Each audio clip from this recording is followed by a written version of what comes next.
So dito nga guys may nag-invite sa atin na Cho'Gods din at eto ang nangyari. Tapusin nyo hanggang dulo para makita nyo kung paano ko to durugin sa mga gusto ako maka 1v1 lapag muna MLID mo salamat. Hanggang dito na lang ang ating voiceover, panoorin nyo na lang salamat idol. So dito nagsimula na nga ang laban namin ni Idol. Smash them. All troops to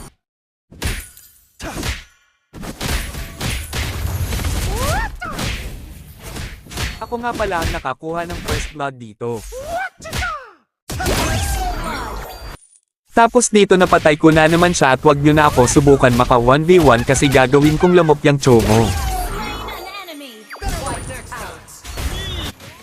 Tapos dito biglang nawala si Idol. Maraming salamat pala sa panunood. At ako pala ang nanalo dito guys, follow na guys, maraming salamat.